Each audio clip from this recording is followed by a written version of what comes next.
पाकिस्तान को डिफॉल्ट से बचने के लिए हर हाल में IMF प्रोग्राम बहाल करवाना लाजमी करार दिया जा रहा है और IMF वफद की आज पाकिस्तान आमद का इम्कान है या मेरे ख्याल से वो आ भी चुके हैं। ऐसी इन्फॉर्मेशन आ रही थी मुतज़ात की, वो रात को शायद पहुंच गए और मीटिंग आज सुबह से शुरू हो जाएंगी। पहली तारीख को मिनी बजट आएगा, अवाम की हवा निकाल देगा, पंचर कर देगी अवाम को लाइक टायर की तरह, क्योंकि एक जो मिनी बजट की तलवार है वो हम पर लटक रही है इस वक्त। और पाकिस्तानी मईशत 75 साल तारीख के बदतरीन बहरान से दो चार है और पाकिस्तानी रुपए की कदर में तेजी से कमी आती चली जा रही है। कल हफ्ते के पहले दिन आगाज से ही अमरीकी डॉलर की कीमत में इजाफे का रुझान था।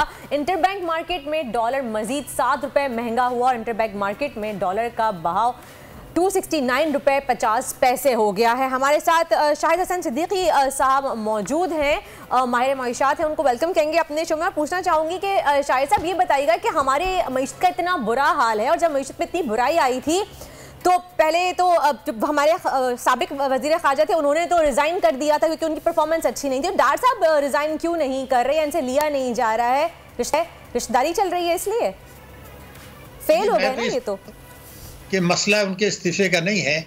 मसला ये है कि पाकिस्तान की मईशत को बुरी तरह तबाह बर्बाद कर दिया गया है और अब जो ये मिनी बजट आएगा तो इससे महंगाई का एक तूफान आएगा और ये बहुत सोच बड़ी छोटी होगी कि हम ये सिर्फ कहें कि महंगाई आएगी और अवाम तबाह होंगे, ये मईशत तबाह होगी। जो कुछ नजर आ रहा है, मुल्क टूटेगा क्या शायद साहब? कौमी सलामती के लिए खतरात होंगे। मुल्क टूटेगा नहीं, मुल्क तो अभी अल्हम्दुलिल्लाह ऐसा कोई खतरा नहीं है फिलहाल, लेकिन पाकिस्तान की सलामती को ये खतरात हैं कि पाकिस्तान के 23 करोड़ अवाम अपने मुल्क के मुस्तकबिल से, अपने बच्चों के मुस्तकबिल से, अपने मुस्तकबिल से मायूस हैं। ये मायूसी और बददिली सलामती के लिए सबसे बड़ा खतरा है और जिस मुल्क में जो जौहरी ताकत हो वहाँ दहशतगर्दी की वारदातें हो रही हों, अमरीकी वर्द आके कहते हैं कि जी आप डू मोर, अब IMF कहता है जी आपने मईशत को दानिस्ता तबाह किया है, आपने रुपए की कदर को मसनूई तौर पर कंट्रोल किया है, आप खुद जिम्मेदार हैं। तो दुनिया ये ना कहेगी कि एक जौहरी ताकत अगर मैं दहशतगर्दी भी हो रही है, मईशत भी तबाह कर रहा है, तो क्या इस जौहरी ताकत को रहना चाहिए? यानी ये वो खतरात हैं मेरे मुल्क को जिन्हें हमें सोचना है। मईशत के खतरात हैं, 22 करोड़ अवाम के खतरा और ये दानिस्ता लाए गए हैं। अगर आलमी हालात की वजह से होती तो कौन भी हम सबर करते, आप भी करते। बिल्कुल शाहिद साहब, सॉरी टू इंटरप्ट सर, मेरा सवाल ये है आपसे कि हम मुसलसल देख रहे हैं कि अवाम के ऊपर टैक्सेस का बोझ लादा जा रहा है, परवाह नहीं की जा रही कि अवाम का क्या हाल होगा। अभी फिर कह रहे हैं 200 से 600 अरब का बजट आ रहा है, इसमें टैक्सेस और लगाए जाएंगे, लग्जरी टैक्स, ये टैक्स, वो टैक्स। मैं सर इस बात पे हैरान हूं कि हुक्मरान अपने अखराजात, अपने एक्सपेंस कम करने को बिल्कुल तैयार नहीं है। गुज़िश्ता रोज मेरी आंखों के सामने एक डॉक्यूमेंट गुजरा जिससे मालूम पड़ा कि जितने ही पाकिस्तानी गवर्नर हाउस हैं उनमें जो बुलेट प्रूफ मर्सिडीज खड़ी होती है, उस एक मर्सिडीज का टायर 13 लाख रुपए का एक टायर होता है, एक टायर जो हर साल बदला जाता है 10,000 किलोमीटर के बाद। हुकूमती अखराजात नहीं कम हो रहे, अवाम की मां निकालो, क्यों शाहिद साहब? देखिए 2-3 बातें मैं आपको बता दूं, ये अखराजात कम नहीं हुए, अखराजात बढ़े हैं। मैं आपको काबीना का साइज जब मईशत बहरान रिकॉर्ड साइज पे काबीना 77 कर दिया गया। बैरूनी दौरे कितने बड़े, मुझे आप जरा हिसाब तो लगाएं। हर महीने 6 दौरे सर। तो भाई ये किसके लिए कर रहे हैं आप? मेरा सिर्फ कहना ये था, लेकिन मैं आपकी एक तवज्जो और दिला रहा हूँ कि ये जो मिनी बजट तो आएगा, अभी पेट्रोलियम मसनूआत में जो 35 रुपए बढ़े हैं अभी मजीद बढ़ेंगे, आज रात कह रहे हैं टैक्स बढ़ेगी। और एक बात मैं आपको बता दूं, ये मामला इतना संगीन है कि खाली खर्चे का नहीं है। 3 सेशन जो गुजरे हैं पिछले 3 दिन में, यानी 3 सेशंस, इसमें पाकिस्तानी रुपए जो है वो 39 रुपए गिरा है एक डॉलर के मुकाबले में, 39 रुपीज। उसका मतलब हमें पता है क्या है? बैरूनी कर्जे मुल्की करेंसी में जो बढ़ गए वो बगैर कर्जे लिए वो है 4,500 अरब रुपया। अब आप कहेंगे कि हम डिफॉल्ट कर रहे हैं? देखिए पाकिस्तान डिफॉल्ट नहीं करेगा, मैं आज भी कह रहा हूँ, दुनिया भी आपको नहीं करने देगी, लेकिन अगर ये हरकतें रही तो 2024 या उसके बाद ये शौक भी पूरा हो जाएगा। 2024 के बाद खदशा लग रहा है। सही। अच्छा शाहिद हसन साहब ये बताइएगा कि जब मिफ्ता इस्माइल साहब कह रहे थे आज से 6-8 महीने पहले कि जी हमें IMF के पास जाना लाजमी है, हमारी मजबूरी बन जाएगा, तो उस वक्त उनसे कहा गया कि जी मईशत आपसे नहीं संभल रही, आप रिजाइन कर दें। लेकिन आज इसहाकदार साहब भी यही कह रहे हैं कि हमें IMF के पास जाना पड़ेगा, कि हम आखिर में हम IMF के आगे घुटने टेक चुके हैं, हम बिक चुके हैं कि जी खुदारा आप आ जाएं, हमें IMF का कर्जा दे दीजिए। तो क्या अगर यही काम पहले हो जाता तो तब भी क्या इतने ही बुरे हालात रहते या कुछ कदरे बेहतर होते हैं हम जो इतने बुरे हालात इस वक्त हैं? देखिए बड़ा आम आपने सवाल उठा दिया। मैं आपको एक बात बता दूं, डार साहब ने चार्ज लिया था 27 सितंबर 2022 को। मैंने जो रिसर्च की है वो ये है कि मिड अक्टूबर में जब उनको 3 हफ्ते हो गए थे, अगर वो IMF के साथ मामला तय कर लेते, उस वक्त डॉलर जो था वो 220 रुपए का था और IMF की जो है शराइत इतनी सख्त नहीं थी। अगर वो इस वक्त कर लेते तो वो 200 से नीचे आके आना मुमकिन था, मैं आपको बताऊं। और पेट्रोल के नर्ख नहीं गिराए, इतने नहीं गिरने पड़ते, ना बिजली के नर्ख करने पड़ते, ना मिनी बजट आता। हुआ ये था कि उन्होंने दानिस्ता अशराफिया को फ़ायदा पहुंचाने के लिए मुल्की और बैरूनी IMF के साथ जो मामला तय किए थे उनको बार बार दानिस्ता तोड़ा।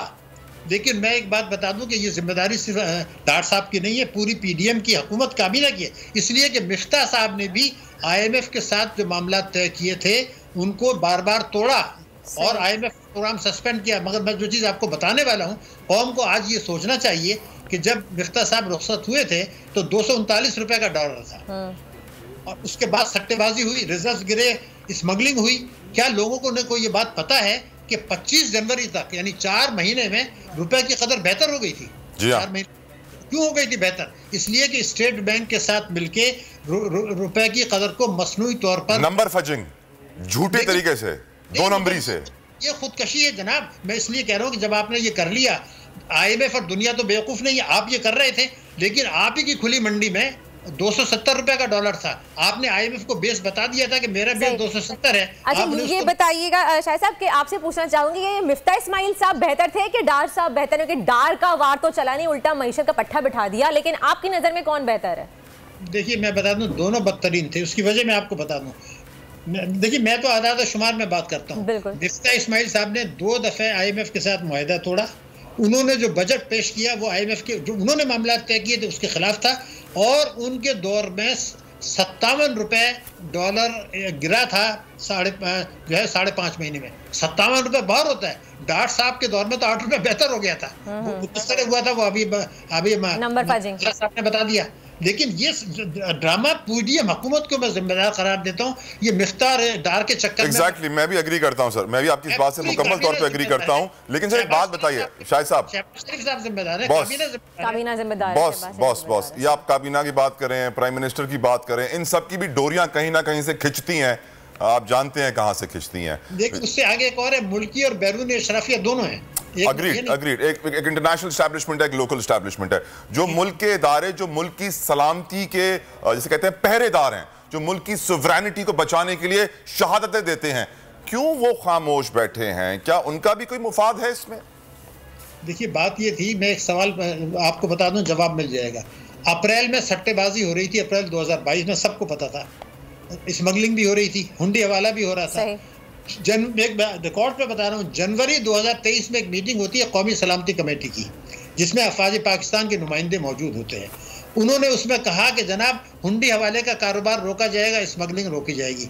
मैं पूछना चाहता हूँ, स्मगलिंग रोकने के लिए क्या हुंडी हवाले का कारोबार रोकने के लिए कौमी सलामती के फैसले की जरूरत है क्या? और वो अगर फैसला ये बात करनी थी तो अप्रैल में करनी चाहिए थी। 8 महीने के बाद, तबाही बर्बादी के बाद। तो मैं तो उनको जिम्मेदार करार देता हूँ। जब डॉलर अफगानिस्तान गए तो हमारे बॉर्डर पे क्रॉस हो रहे थे, कस्टम के अलावा और इदारे भी तो जिम्मेदार थे। शायद सर मैं आपसे एग्री करूं, एक चीज में बड़ा परेशान होता हूं। हम ईरान से बिजली खरीद सकते हैं लेकिन हम ईरान से पेट्रोल नहीं खरीद सकते, क्या वजह है इसकी? देखिए बात ये थी कि जो फैसले ऑयल माफिया के अलावा कुछ और फैसले भी हैं जो बैरूनी अशराफी हैं, जिनके इख्तियार में आने के लिए आपको उनकी मदद की जरूरत है। अवाम के वोटों की इतनी ज्यादा नहीं है, मैं आपको वाज़ेह तौर पर बता रहा हूं। हमारा जब तक ये मुल्की अशराफिया और बैरूनी अशराफिया का गठजोड़ इख्तियार के लिए और पैसे के लिए अमेरिका और पाकिस्तान के ताकतवर तबके और इदारे, हमारा स्टेट बैंक को इतनी खुद मुख्तारी दी गई, हैरान होता हूँ मैं तो डर रहा था। लेकिन जमील साहब ने उनके दौर में डार साहब के साथ मिलके जो कुछ तमाशा किया और रुपए की कदर बेहतर बनाई, तो हमारा तो इदारों पे भी तो एतमाद खत्म हुआ। खाली उनके ऊपर नहीं हुआ जो सरहदों से स्मगलिंग करा रहे हैं और जो उन्होंने रोका नहीं। ये हमारे इदारे क्या कर रहे थे, हमारा FBI क्या कर रहा था, मैं पूछना चाहता हूँ। FBI 2-3 हजार अरब की चोरी हर साल FBI में कुछ नहीं करता। शाहिद साहब खैर जो होना था वो हो गया। आपसे पूछना चाहूंगी कि आपको क्या लग रहा है कि IMF के प्रोग्राम के बाद डॉलर कहाँ तक जाएगा, कहाँ तक इसकी उड़ान 320 जाएगी? क्या अभी दोबारा कभी कम भी हो सकेगा? देखिए अब आप मेरी 2-3 मिनट मेरी गुजारिश है, आप सुनने में दोनों बातों का जवाब देता हूँ और एक हल भी पेश करूंगा आपकी खिदमत। बात ये थी कि रुपए की कदर में तो तबाही बर्बादी जितनी आनी थी वो तो फिलहाल आ गई। अब जो कुछ होने वाला है मिनी बजट जिसकी आपने बात की, अभी पेट्रोल के नर्ख बढ़ने हैं, अभी बिजली के नर्ख बढ़ने हैं, अभी गैस के नर्ख बढ़ने हैं और अभी ये मिनी बजट आना है। उसकी वजह से जो महंगाई इस वक्त है 24.5%, और ये भारत में है इस वक्त 6%, बांग्लादेश में है 9%, और इमरान खान के जब रुखसत हुए थे तो 12.3% महंगाई थी, आज 24.5 है और जून तक ये 35% तक जाने वाली है। लेकिन अगर किसी को ये गलत फहमी है कि IMF के प्रोग्राम के बाद हालात बेहतर हो जाएंगे तो मैं कहूँगा सिर्फ बहरान टलेगा। बहरान खता कलामी की माजा, लेकिन डॉलर बताएं कि डॉलर कहां तक जाएगा? डॉलर में जो तबाही बर्बादी होनी चाहिए हो चुकी, अब बर्बादी जो शुरू होगी महंगाई आवाम की शुरू होगी। डॉलर में तबाही बर्बादी कर ली, जितना पेट भरना था भर लिया। फिलहाल मैं नहीं समझता कि कोई बड़ी कमी आएगी, लेकिन इसका मतलब ये नहीं है कि मईशत के जो खतरात हैं, महंगाई तो बढ़ेगी ना, तो वो तो बहुत ज्यादा। डॉलर अभी 272 पे ही रहेगा या इससे ऊपर भी जाएगा, 300 तक भी जाएगा? अब कोई बड़ी तब्दीली नहीं आएगी, मैं बार बार अर्ज कर रहा हूँ। अच्छा, यानी कि इससे ऊपर नहीं जाएगा। अब सबका पेट भर चुका है। मगर अब मैं आपसे एक बात ये करना चाहता हूँ, आज IMF के किस्से मिलने के बाद वर्ल्ड बैंक से पैसा मिलेगा आपको, एशियन डेवलपमेंट बैंक से पैसा मिलेगा, सऊदी अरब से मिलेगा, UAE से मिलेगा, जेनेवा, उससे सिर्फ बहरान टलेगा, मुश्किलात ख़त्म नहीं होंगी। ग्रोथ रेट आपका मनफी रह सकता है इस साल, महंगाई 35% बढ़ेगी और अगली हुकूमत फिर IMF के पास जाएगी, उसकी शराइत उससे सख्त होंगी। वो बाद में आपके जौहरी प्रोग्राम की भी बात करेंगे, बाद में डिफेंस बजट की भी बात करेंगे और बहुत सी दूसरी चीज़ों की बात करेंगे। अगर कौम को ये और जो शायद आगे चल के 2024 से उसके बाद जो शौक है डिफॉल्ट का, शायद वो भी पूरा करा दें। शाह साहब, महंगाई का जो जिन बेकाबू है, एक तरफ हम देख रहे हैं कि हर चीज आसमान से बातें कर रही है कि 2 वक्त की रोटी इस वक्त एक गरीब आदमी के लिए इम्पॉसिबल, नामुमकिन हो गया है। वो एक वक्त की रोटी पे गुजारा करना चाहता है। ऐसे में हम देख रहे हैं कि बहुत सारी कंपनियां पाकिस्तान में आ गई हैं जो कहती हैं कि अपने शनाख्ती कार्ड की तस्वीर भेजो, हम आपको फौरन से 3 मिनट में कर्जा देंगे। और वो अगर 5,000 रुपए कर्जा देता है तो 1 हफ्ते के बाद उसके ऊपर 2,500 रुपए सूद भी देना पड़ता है। मेरा सवाल यह है कि पाकिस्तानी कौम की मजबूरी का बेजा फायदा उठाया जा रहा है। स्टेट बैंक खामोश है, ये कंपनियां रजिस्टर्ड नहीं है, लोगों का डेटा चोरी कर रही हैं, और मतलब पाकिस्तानी कौम क्या कुर्बानी का बकरा बनने के लिए पैदा हुई है? देखिए, लेकिन आप मुझे उसके बाद 2-3 मिनट दीजिएगा, मैं एक हल पेश करना चाहता हूँ। जी। लेकिन बात ये थी कि जब मुल्की अशराफिया बैरूनी अशराफिया का गठजोड़ हो जाए पाकिस्तान के अवाम के खिलाफ, और उसमें इदारे भी शामिल हो, पाकिस्तान के अवाम के खिलाफ, पाकिस्तान की मईशत के खिलाफ, पाकिस्तान के जौहरी प्रोग्राम के खिलाफ, और अवाम में जो जितनी बेदारी होनी चाहिए थी, घर में बीवी को तो मारते हैं, बाहर चल के जिंदाबाद के नारे भी लगाते हैं। अब अवाम को भी समझना होगा कि उनके साथ जुल्म खाली रोटी का मसला नहीं है, वो अपने बच्चों का इलाज मुआवजा नहीं करा सकते, वो अपने बच्चों को स्कूल नहीं भेज पा रहे, वहां से उठा के कहते हैं तुम जाके सुबह अखबार बेचो, मैं तुम्हें मुफ्त स्कूल भी नहीं भेजना चाहते हैं। वो ये कहते हैं मुफ्त तो कमाएगा कौन, उनकी कमाई से गुजारा नहीं है। मैं आपको बता रहा हूँ, मसला ये है कि वो नस्ल को हम अपनी तबाह कर रहे हैं। हमारे जो बच्चे हैं 5 साल की उम्र के, उनका उम्र के लिहाज से जो है कद कम होता है, और जो कद के लिहाज से उनका वजन कम होता है, मरते ज्यादा है 5 साल से कम उम्र के।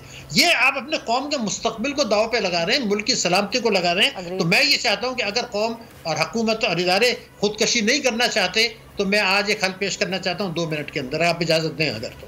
जल्दी से सर, जल्दी से सर। यदि कोई हुकूमत आए, फौजी आए, कोई आए, वो इस्लाहात नहीं करेगी जो उनके मंशूर में है और जिसके बगैर पाकिस्तान की मईशत तबाही से नहीं बच सकती। एक ही तरीका है, अगले चंद रोज में कौमी सलामती कमेटी का इजलास बुलाया जाए, उसमें उन तमाम पार्टियों को दावत दी जाए कि लाजमन तशरीफ लाएं और वहाँ बैठें, उनका मंशूर दिखाया जाए, उस मंशूर की रोशनी में एक हलफनामा लिया जाए।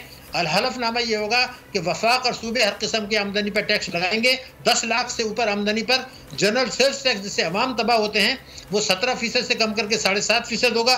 पेट्रोलियम लेवी भत्ता जो है वो ख़त्म हो जाएगा आगे चल के, और तालीम और सेहत का बजट बढ़ाया जाएगा। इनकम टैक्स ऑर्डिनेंस 111(4) मनसूख किया जाएगा ताकि जाली रेमिटेंसेस ना आए। ये हलफनामा लेने के बाद कानून साजी कर लें।